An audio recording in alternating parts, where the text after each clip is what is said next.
Do livro Palavras de Vida Eterna, capítulo 65 de 180, psicografado pelo médium Francisco Cândido Xavier, através do Espírito Emmanuel.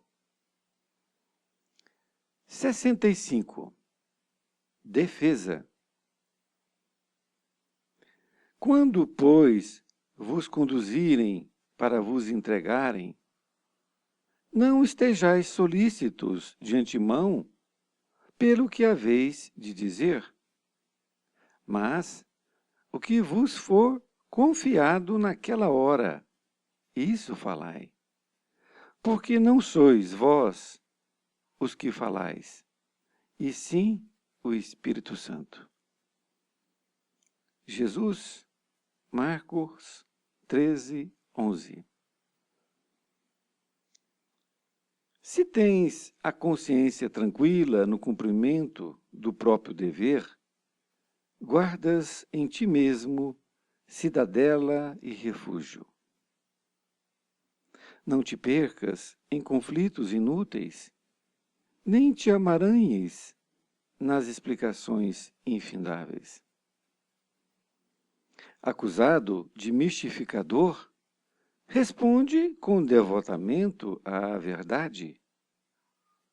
Acusado de malfeitor, responde fazendo bem. Por todas as culpas imaginárias em que te cataloguem o nome, oferece por resposta a prestação de serviço. O fruto revela a árvore. A obra fala do homem. Quem te provoca, através do escárnio, mostra-se mal informado ou doente. E quem te fere, através do insulto, traz consigo pensamentos de ódio e destruição. Não lhes sanarias o mal à força de palavras somente. Dá-lhes a conhecer a própria rota no trabalho edificante que realizas, e a luz divina inspirar-te-á o verbo justo no instante certo. Meditando sobre a atitude do Cristo, ao deixar justiçar-se nos tribunais terrenos, ante a sanha dos cruéis detratores que o içaram à cruz, somos induzidos a pensar que o Mestre, centralizando-se nas construções da vontade do Pai, teria agido assim, por ter mais que fazer que gastar tempo em defesas desnecessárias.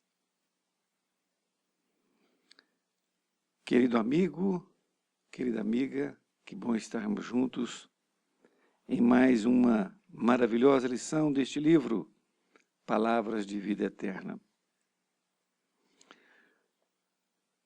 Esta lição, Emmanuel escolheu o título Defesa. E escolheu também esta passagem de Jesus, que foi anotada por Marcos, em 13:11.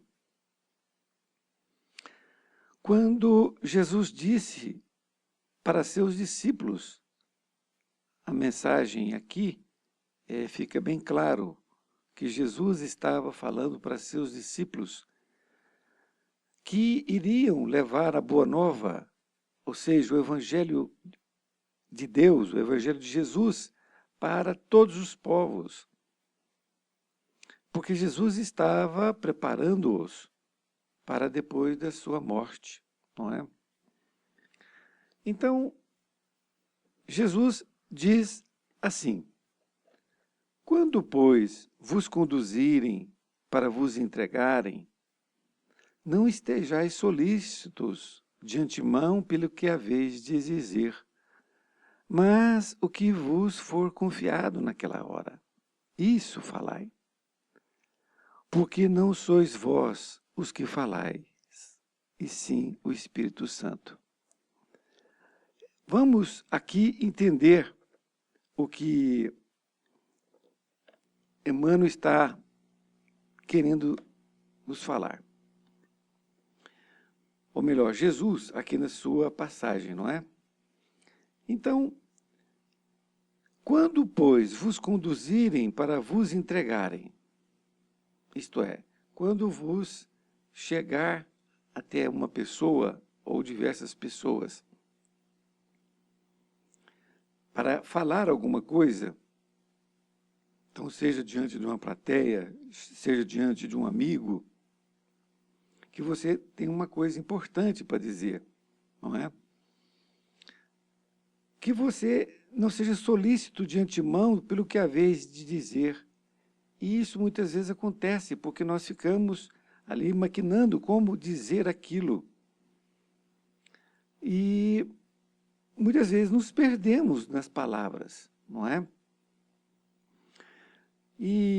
Mas se você está de coração puro para dizer aquilo que você vai dizer, Jesus diz assim, mas o que vos for confiado naquela hora, isso falai. Então você preparou uma palestra, por exemplo. Você vai falar ao público. E naquele momento, você não se preocupe muito com as palavras, principalmente palavras de efeito, coisas assim. Preocupe em trazer a mensagem.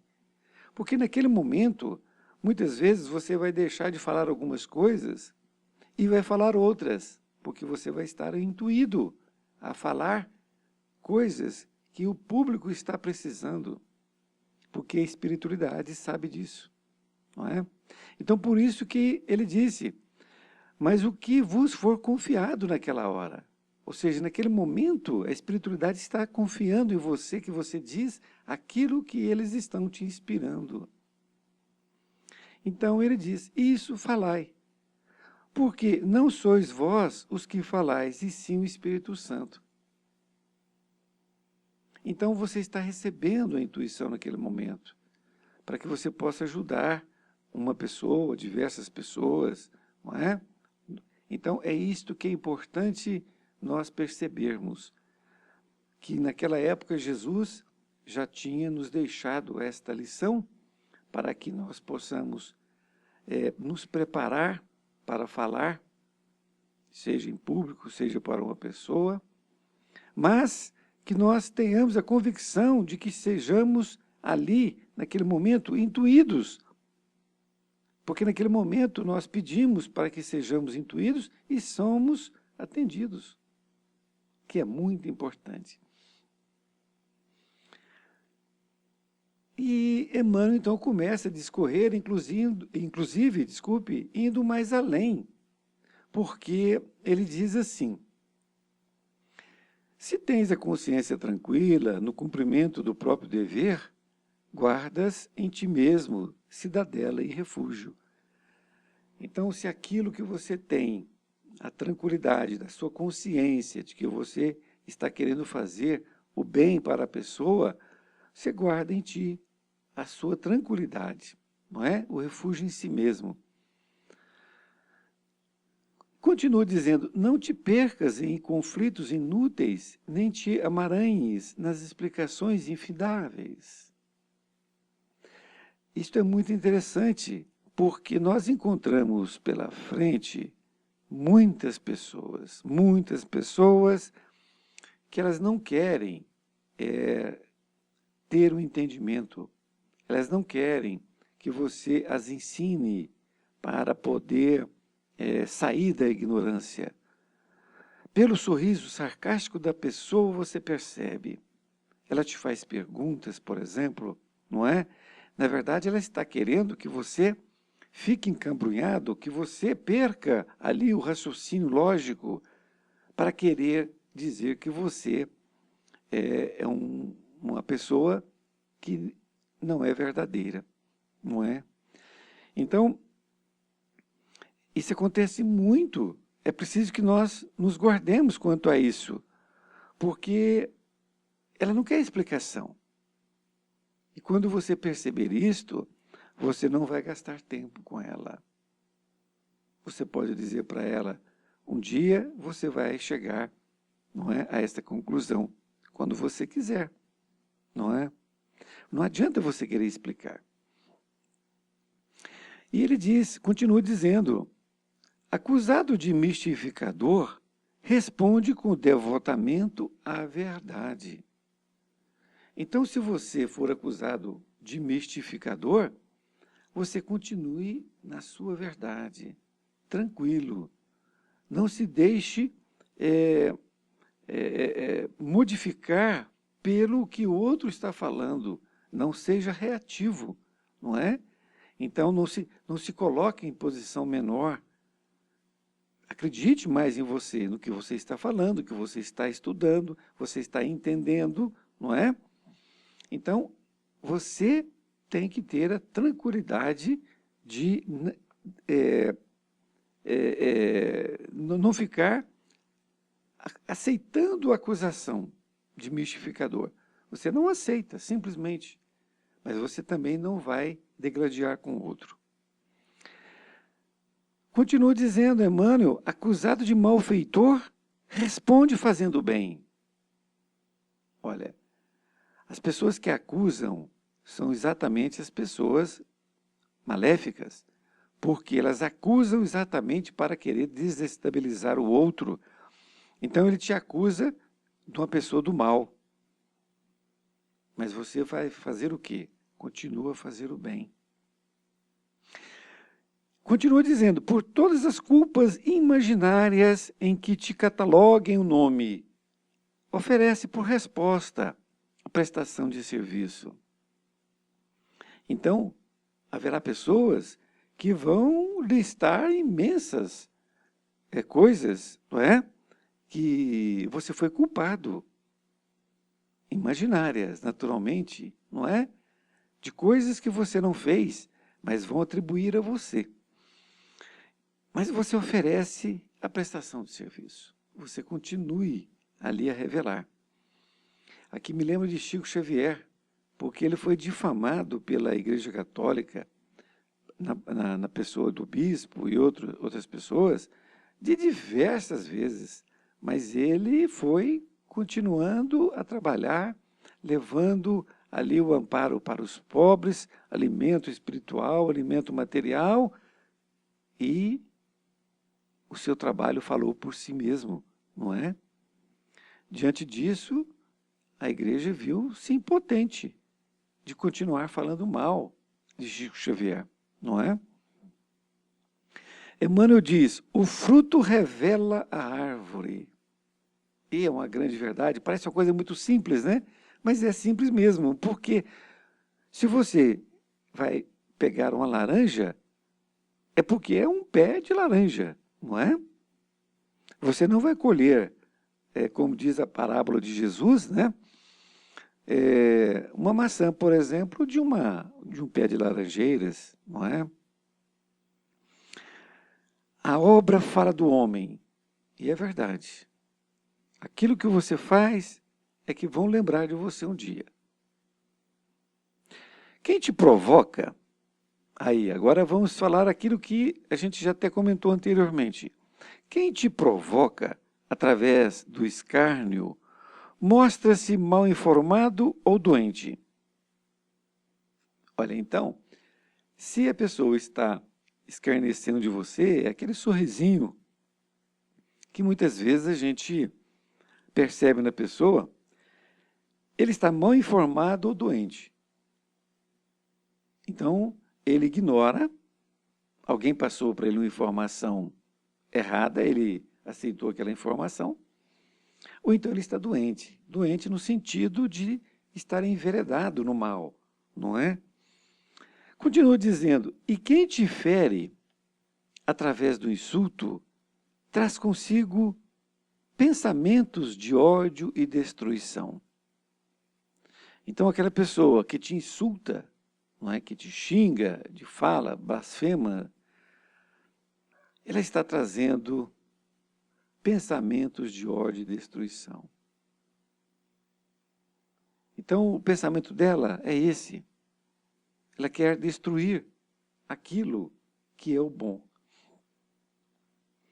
Continua dizendo Emmanuel, não lhe sanarias o mal à força de palavras somente. Olha, isso é muito importante, é exatamente isso que também foi dito. Você não tem condições de sanar o mal naquela criatura simplesmente com palavras. Por quê? Porque ela está com um magnetismo muito voltado para o mal. Como disse Emmanuel, seja doente, ou seja, não conhecedor da verdade, mas ela está voltada para o mal ali de uma forma muito aguerrida. Desta forma, não adianta você falar palavras. Não adianta. Acredito que tenha sido o que aconteceu com Jesus diante de fazer. Não poderia fazer mais nada, não é? Continua dizendo Emmanuel, dá-lhes a conhecer a própria rota no trabalho edificante que realizas e a luz divina inspirar-te-á o verbo justo no instante certo. Dá-lhes a conhecer a própria rota no trabalho edificante que realizas. Então, quando você dá o exemplo, você está dando a ele a própria rota que ele também tem que seguir, porque é o caminho de todos nós. Porque aí sim, pelo exemplo, você está dando para ele qual o caminho que ele deve seguir, não é? E a luz divina inspirar-te-á o verbo justo no instante certo. Então, quando você der o exemplo, no momento certo, aquela pessoa aí vai te procurar. Ou vai procurar outra pessoa que possa o quê? Lhe ensinar o verbo justo. Então, quando chegar o momento daquela criatura, ele vai receber. Mas quando ele estiver propenso a receber. Não é assim? E Emmanuel continua dizendo, meditando sobre a atitude do Cristo, ao deixar justiçar-se nos tribunais terrenos, ante a sanha dos cruéis detradores que o içaram à cruz, somos induzidos a pensar que o Mestre, centralizando-se nas construções da vontade do Pai, teria agido por ter mais que fazer que gastar tempo em defesas desnecessárias. Então vejam que interessante. Emmanuel está aqui nos convidando a meditar sobre as atitudes do Cristo. Porque naquele momento ele se deixou justiçar-se nos tribunais terrenos, porque os cruéis detradores estavam ali, não é, há muito tempo querendo fazer aquilo, não é? E chegou aquele momento, e Jesus percebeu que o momento era aquele. Por isso que Emmanuel diz, somos induzidos a pensar que o Mestre centralizou nas construções da vontade do Pai, e teria agido assim por ter mais que fazer que gastar tempo em defesas desnecessárias. E é verdade, porque o que adiantava Jesus naquele momento perante Pilatos, ele dizer que ele era inocente? Não adiantava nada. Adiantava ele chorar ali, ele esbravejar, dizendo que todos ali armaram aquela arapuca para ele, não é? Não adiantava nada, não é? Era tempo desnecessário. Então, ele centralizou o seu pensamento, de acordo com Emmanuel, que foi aqui que está sendo induzido a pensar, e fazendo a nós outros pensarem, não é? Que ele centralizou, Jesus centralizou nas construções da vontade do Pai. Ou seja, ele já tinha feito o trabalho dele. E sabia perfeitamente que aquele seu evangelho iria perdurar, como perdura até hoje e que vai perdurar eternamente, porque é a vontade de nosso Pai que está no céu. Muito obrigado por ter ouvido, muito obrigado por estar comigo aqui, embora distantes, fisicamente, mas ligados por este Evangelho de luz que nos tira da ignorância e nos traz para a luz, pouco a pouco, mas nos traz para a luz, para que nós possamos deixar de sofrer e de ir fazendo assim entender mais os desígnios de Deus. Foi muito bom. Espero encontrá-lo em próxima oportunidade e fiquem com Deus.